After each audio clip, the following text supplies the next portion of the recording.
संपूर्ण स्वास्थ्य का जो विज्ञान है वह आयुर्वेद है।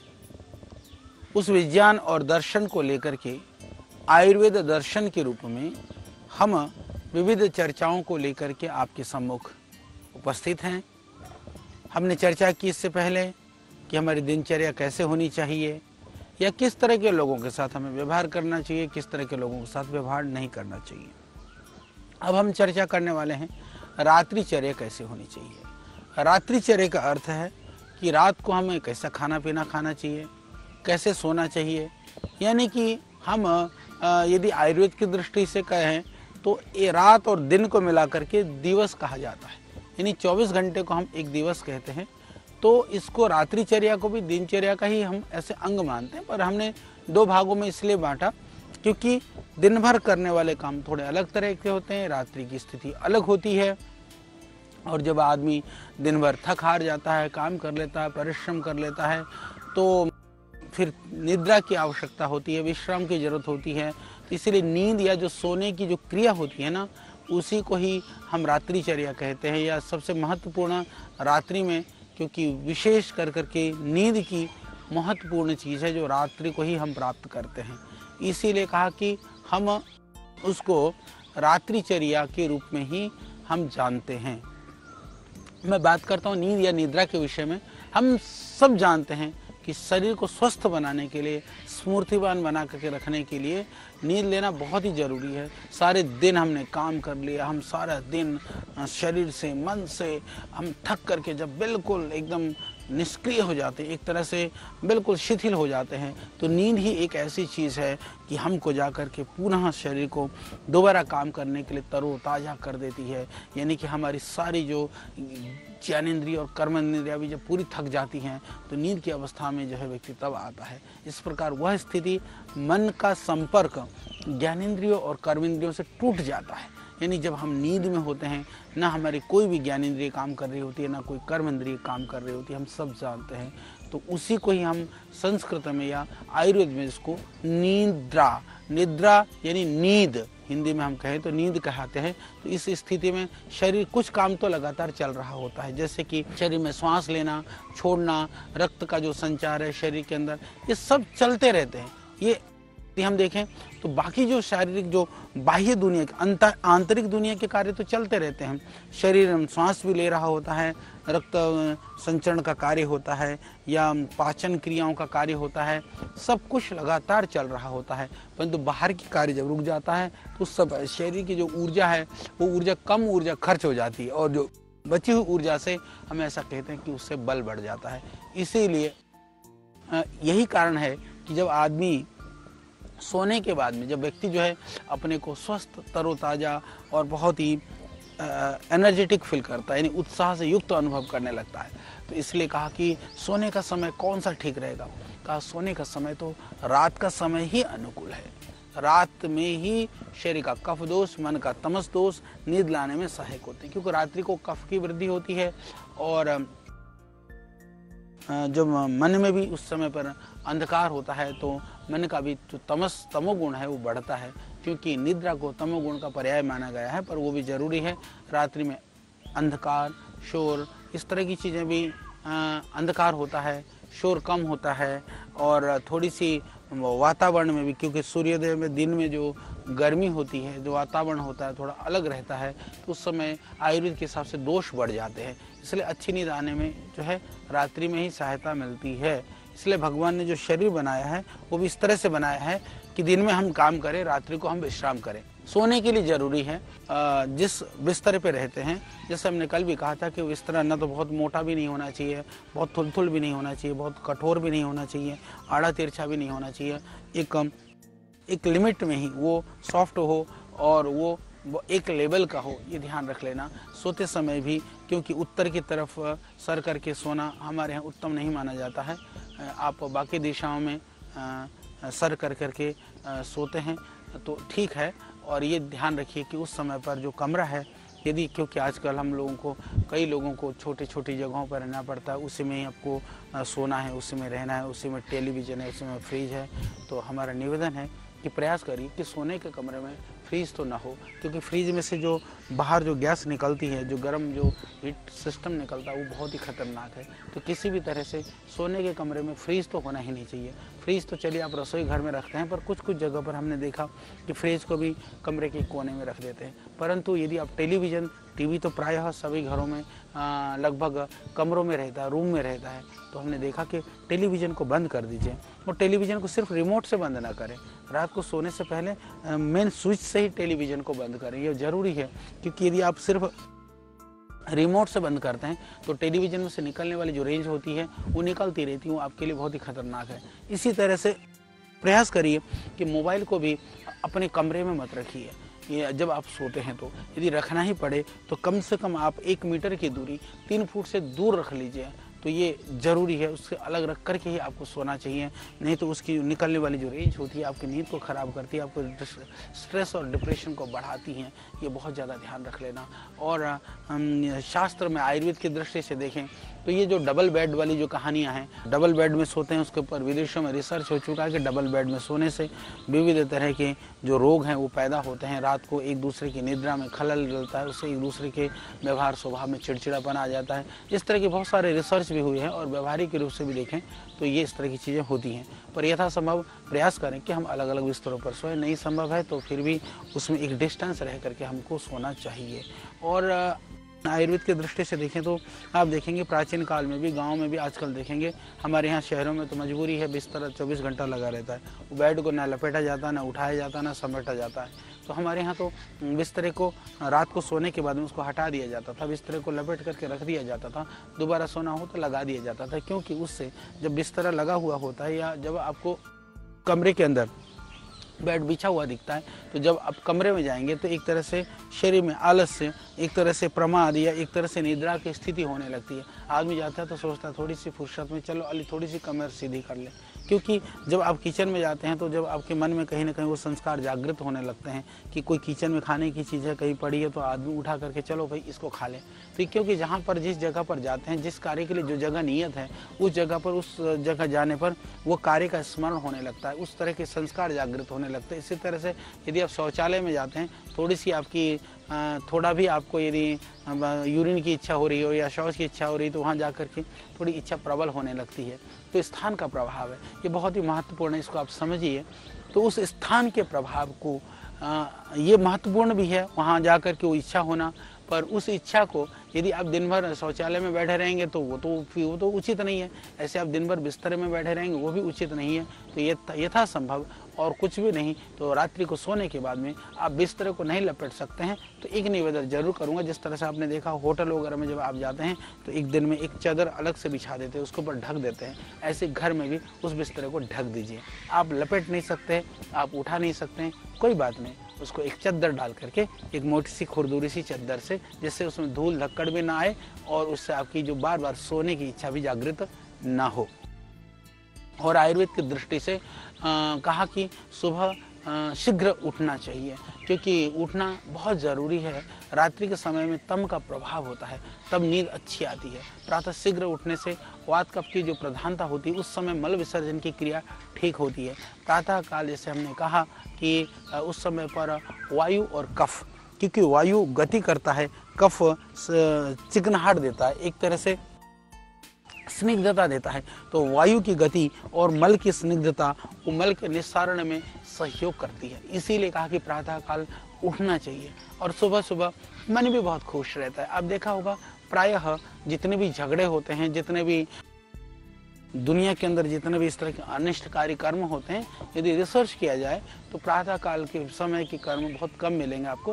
रात्रि में या दिन में ज़्यादा इस तरह के कार्य होते हैं, यानी कि अपेक्षाकृत प्रातः काल का जो समय होता है बहुत ही शांत होता है।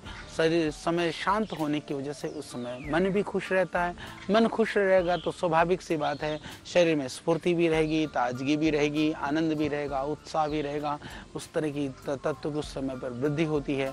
सुबह उठ करके जैसे हमने आपको दिनचर्या में बताया कि किस तरह से आपको अपनी दिनचर्या करनी चाहिए, सुबह भ्रमण आदि के वातावरण वगैरह का। तो इसलिए हम बात करें निद्रा की, तो सही समय पर सोना, सही समय पर उठना ये बहुत ही ज़रूरी है, बहुत ही ज़रूरी है। और सोने से पहले किन बातों का ध्यान रखना है यह भी हमने आपको बताया। इसमें कुछ बात और ध्यान देने योग्य हैं। हम बात करेंगे रात्रि का भोजन कैसे करें या रात को स्वप्न अवस्था। इसमें जैसे एक अवस्था स्वप्न अवस्था कहा गया कि जब आदमी सोता है ना, एक तो निद्रा की स्थिति में होता है और उसके बाद दूसरी स्थिति होती है स्वप्न की स्थिति। आदमी उस समय पर निद्रा में जो है ना कुछ कुछ देखता रहता है। वो अवचेतन जो मन होता है ना, वो संकल्प विकल्पों से घिरा रहता है। तो इस तरह से जिनको बहुत स्वप्न आते रहते हैं, उस समय नींद गहरी और पूरी तरह से विश्राम देने वाली नहीं होती है, उसी को हम स्वप्न अवस्था कहते हैं। ध्यान रखना, सुषुप्त अवस्था दूसरी अवस्था होती है। निद्रा में निद्रा की स्थिति हो गई, स्वप्न अवस्था हो गया, सुषुप्त अवस्था। तो सुषुप्त अवस्था में क्या होता है कि हमारा जो मन और इंद्रियां दोनों निष्क्रिय होती हैं, जब नींद प्रगाढ़ और गहरी होती है। और सुषुप्त अवस्था की जो नींद होती है ना, वही मनुष्य के शरीर को, मन को तरोताजा बना करके रख देती है। स्वप्न अवस्था में अधिक नींद भी थकावट दूर नहीं करती। आदमी को लगता है सोकर ओहो नींद नहीं पूरी हुई, रात को भी ना थकावट सी बनी रही, क्योंकि उस समय पर आप गहरी नींद में नहीं होते हैं। आप एक तरह से आप तंद्रा की स्थिति में होते हैं, आप स्वप्न की स्थिति में होते हैं। तो ऐसी स्थिति होती है, इसलिए जरूरी है कि नींद थकावट दूर करे। ऐसी नींद लाने के लिए थकावट वाले परिश्रम, यानी परिश्रम को करना तो जरूरी है, शारीरिक श्रम को तो करना जरूरी है, पर मानसिक रूप से भी अपने आप को शांत रखना बहुत जरूरी है। जो मानसिक रूप से, जिसके विषय में विदुर नीति में बहुत बृहद और विस्तृत वर्णन है। महर्षि विदुर धृतराष्ट्र को कहते हैं, धृतराष्ट्र कहता है कि मेरे को नींद नहीं आ रही है, मैं बहुत बेचैन हूँ, मैं बहुत परेशान हूँ, मैं क्या करूँ।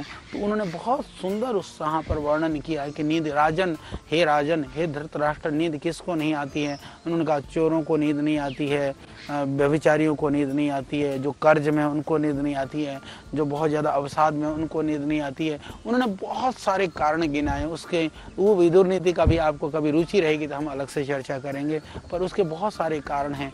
उन कारणों से क्या पैदा होता है, कारण कुछ भी हो, उस कारण से मानसिक रूप से जो है हमको जब क्रोध होता है किसी भी कारण से, आप ध्यान रखिए क्रोध के कितने कारण हो सकते हैं। जिससे भय होता है, दिवालियापन का भय, किसी तरह से खोने का भय, साधन का अभाव का भय, कोई भी भय। फिर शोक का कोई, किसी की मृत्यु की बात हो, किसी की रोग की बात हो, किसी का जाने की बात हो, जहाँ शोक होता है, जहाँ चिंता होती है कि कैसे होगा, कैसे करेंगे, ये तो बहुत ही भयानक है, कैसे जिंदगी कटेगी, इस तरह की चिंता। यानी कि क्रोध, भय, शोक, चिंता, ये चार शब्द हैं। वैसे बहुत हम लोग शास्त्रों में भी बहुत प्रयोग करते हैं। नहीं, हमारे दर्शन उपनिषद में, अध्यात्म में जब आप कथा सुनते हैं, प्रवचन सुनते हैं, बाबा को सुनते हैं, साधु को सुनते हैं, आप कथा वालों को सुनते हो, देवियों को सुनते हैं, देवताओं को सुनते हैं, तो ये बात बहुत करते हैं लोग।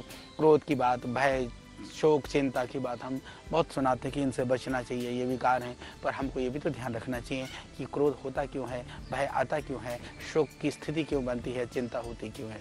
तो यदि इन स्थितियों से बचें, इन्हीं सारे विकारों के जड़, चाहे संसार के अंदर जितनी भी घटनाएं हैं, जितनी भी परिस्थितियां हैं, जितनी भी प्रतिकूलताएं हैं, जितना भी हमारे मन के विरुद्ध जो चीज़ें हैं, वह हमको ये चार रूपों में ही हमारे सामने प्रकट होते हैं। क्रोध के रूप में, भय के रूप में, शोक के रूप में, चिंता के रूप में। तो ये विकारों को जो जितना रहित होगा आदमी परिस्थितियों को, देखिए फिर मैं एक बार एक बात को हमेशा कहता हूँ कि हम परिस्थितियों को शायद तुरंत तत्काल हम नहीं बदल सकते हैं, पर मन को तो समझा करके बदल सकते हैं। क्योंकि परिस्थितियाँ, अनेक परिस्थितियाँ होती हैं, परिस्थितियाँ हजारों होती हैं, परिस्थितियाँ लाखों भी हो सकती हैं, पर मेरा मन तो एक है ना। तो परिस्थितियों को मैं काबू नहीं कर सकता, तो मैं अपने मन को काबू करने का प्रयास तो कर सकता हूँ ना। इसीलिए कहा ना कि मन चंगा तो कटौती में गंगा। हमने मन के संदर्भ में जो चर्चा की थी, तो मैंने आपको इस बात को बहुत अच्छी तरह से बताने का प्रयास किया था। इसीलिए प्रयास करिए कि इस मन को विकारों से रहित करना है। तो परिस्थितियों को हम नहीं बदल सकते हैं, तो भी मेरा निवेदन है कि हम अपने आप को इतना मजबूत और दृढ़ बनाएं। क्योंकि मन, ये ठीक है, जब मन विचलित होता है, चंचल होता है, तो ये बहुत ही हमको ले जाकर के डुबो देता है चुल्लू भर पानी में। पर यही मन शक्तिशाली होता है, बलशाली होता है, यह ऊर्जा से परिपूर्ण होता है। तो हमको ये संपूर्ण शक्ति का केंद्र भी यह मन है। तो इसीलिए इस मन को विकारों से युक्त नहीं, विकारों से रहित करने के लिए, विकारों को निर्मूल करने के लिए हमको प्रयास करना चाहिए। जिसका मन जितना पवित्र है, जितना विकारों से रहित है, उस व्यक्ति को फिर नींद भी आएगी। और विकारों से युक्त होगा तो नींद नहीं आएगी। नींद नहीं आएगी उसी को अनिद्रा कहते हैं, यानी अनिद्रा रोग से ग्रसित उस व्यक्ति को कहा जाता है। इसके लिए वो व्यक्ति विविध तरह के मानसिक और शारीरिक विकारों से पीड़ित रहते हैं। तो ये शारीरिक और मानसिक विकारों से आपको बचना है तो अच्छी नींद लानी है। और अच्छी नींद के लिए जैसे मैंने कहा ये बहुत ज़रूरी है, इस चीज़ को समझिए कि मुख्य कारण आयुर्वेद में भी यही गिनाया गया है कि मुख्य कारण है भय, चिंता, शोक और क्रोध। इनसे बचिए। तो इनसे एक तो है उपचार। आप कहेंगे जी उपचार क्या है? उपचार ये है कि आपको उन कारणों में एक तो औषधि लेना, औषधि तो हम बताएंगे, दूसरे कारण को भी बताएंगे, पर मुख्य कारण है कि आप उन परिस्थितियों में विचलित न हो, अपने आप को कमजोर न समझें, दीनहीन न समझें। उन परिस्थितियों में आप अपने आप को, जैसे कहते हैं ना, आदमी सोचता है कि अब संसार में मेरे लिए बचा ही क्या है, अब रह क्या गया है। नहीं, आप अपने मनोबल को मजबूत करिए, मानसिक शक्ति को इकट्ठा करिए। इसके लिए तो अध्यात्म की जरूरत है, इसके लिए साधना की जरूरत की जाती है, इसके लिए ध्यान किया जाता है, इसके लिए भजन किया जाता है, इसके लिए सत्संग किया जाता है। यदि आप भजन करते हैं, सत्संग करते हैं, फिर भी नींद नहीं आती तो क्षमा करिएगा, कहीं तो कुछ गड़बड़ है। यदि ऐसी स्थिति भी हो जाए तो मैं आपसे निवेदन करना चाहता हूँ, यदि नींद नहीं आती है तो आप जो आपको बहुत अच्छा लगता हो ऐसे मंत्र गुनगुनाइए, ऐसे भजन गुनगुनाइए, ऐसे श्लोक गाइए, इस तरह की चिंतन करिए। और फिर भी नहीं होता है तो आप लेट करके, सीधे लेट करके आप श्वास को देखना शुरू करिए। कुछ नहीं करना कि दाएं नासिका से श्वास अंदर जा रहा, बाएं से जा रहा। न श्वास को रोकना है, न श्वास को तेज करना है, न मंद करना है, सिर्फ देखना है। और धीरे धीरे आप देखते रहेंगे, बाएं नासिका से श्वास अंदर, फिर दाएं से बाहर, दाएं से अंदर, बाएं से अंदर।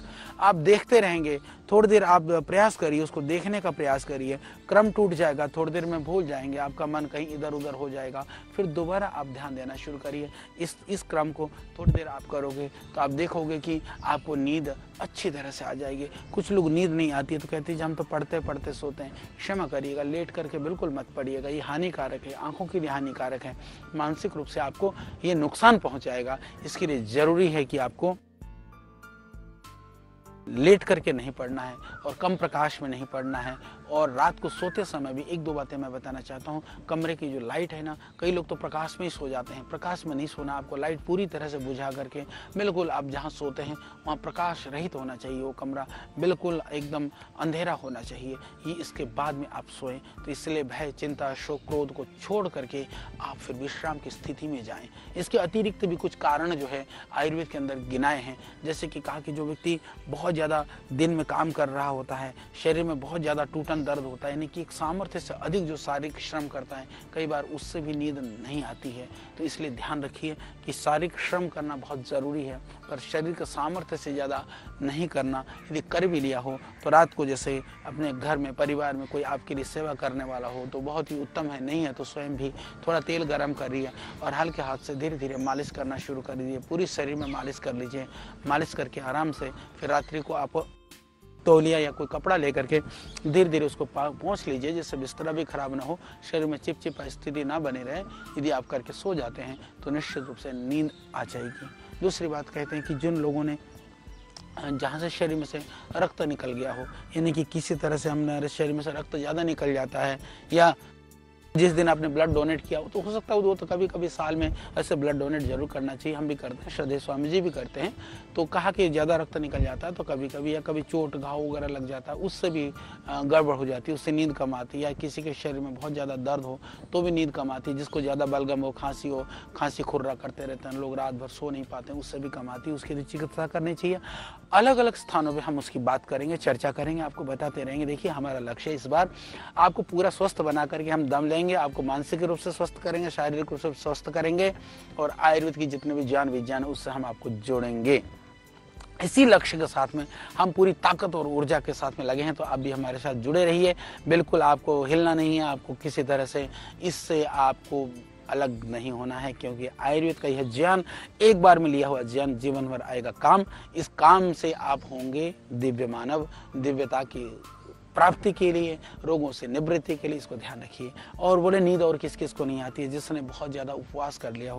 कभी कभी लोग जीरो फिगर के चक्कर में, कहीं किसी एक तरह से कहें कि भ्रम के चक्कर में भी बहुत उपवास कर लेते हैं। उपवास बहुत उत्तम क्रिया है, उपवास बहुत ज़रूरी है। उपवास की भी हम चर्चा करेंगे, आहार का, उपवास का, सब बातें समय पर हम बात करेंगे।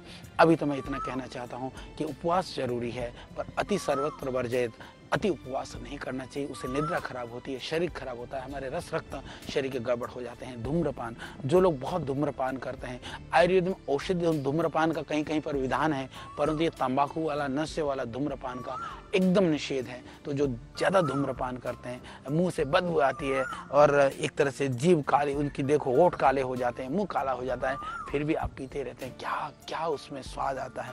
तो आपकी आदत भी पड़ गई है, तो छोड़ने का प्रयास करिए, योगासन करिए, प्राणायाम करिए, उससे छूट जाएगा। तो धूम्रपान करने से भी नींद कम हो जाती है। ध्यान रहे, धूम्रपान कम करिए। और इसी तरह से जो बिस्तर और स्थान है, कई बार स्थान परिवर्तन होने के बाद में भी नींद नहीं आती किसी किसी को। तो उस स्थिति में आपको क्या करना है कि आप अपने जो भी वस्त्र है आपकी, जैसे हमारी माता बहनें हैं तो चुन्नी है, पुरुष है तो पगड़ी है, या कोई भी ऐसा कोई वस्त्र हो, तो आप कम से कम थोड़ा साफ सुथरा हो, या जो आप अपने साथ लेकर के चल रहे हैं, तौलिया या चद्दर, उसको सिरहाने पर रख दिए। क्योंकि आपकी अपने देहगत जो खुशबू आती है, तो उससे जो है ना आपको नींद आने लगती है। वो उसमें इतना ही कारण है, क्योंकि जो वहाँ पर जो बिस्तरे में सोते हैं, कितना भी साफ सुथरा बिस्तरा हो, कभी कभी जो है नींद कम आती है। तो उस स्थिति में भी आपको क्या करना है, आपको इतना ही करना है कि जो आपके प्रयोग वाला वस्त्र है, तौलिया है, आपका चद्दर है, कुछ भी जो आप साथ में लेकर के चल सकते हैं, आप लेकर के गए हैं, तो उसको आप सिरहाने पर रख दीजिए। तो नींद जरूर आएगी, क्योंकि आपकी खुशबू आपको मिलेगी, तो आपको नींद मिलेगी। इसके अतिरिक्त कई बार ऐसी स्थिति भी होती है कि आप कहीं मेहमान में जाते हैं, दूसरी जगह पर जाते हैं। हाँ ठीक है, जो संपन्न है, जिनके पास साधन है, जो 5 स्टार में 7 स्टार में ठहरते हैं, उनकी तो कहानी अलग है। वहाँ तो थोड़े साफ सुथरे बिस्तरे मिल जाते हैं। कभी आपको धर्मशाला में ठहरना हो, कभी आपको सामान्य होटल में ठहरना हो, तो कभी कभी ऐसा देखते हैं कि जो बिस्तरा है, जो उसका चद्दर है, बेडशीट है, न जाने उसमें कौन सोया होता है, कहाँ से उसके अंदर ऐसी ऐसी बदबू आती है। इतना ही नहीं, कई बार तो घरों में भी ऐसी स्थिति होती है। एक बार सत्य घटना मैं आपको बताना चाहता हूँ कि हम लोग भी कई बार जाते हैं, लोगों के घरों में ठहरते हैं, और वो सब लोग बहुत ध्यान रखते हैं, बड़े प्यार से उसके लिए हमारे लिए अच्छी व्यवस्था करने का प्रयास करते हैं। तो एक बार की घटना है, घटना क्योंकि हम लोग प्रायः लोगों का आग्रह रहता है, बाहर होते हैं, तो जैसे हमने कहा कि लोगों के परिवार में हमको ठहरना होता है। तो एक परिवार में हम गए, तो वहाँ पर हमने देखा कि उन्होंने कहा कि जी नहीं आचार्य जी, आपको यहाँ सोना है। हमने कहा ठीक है।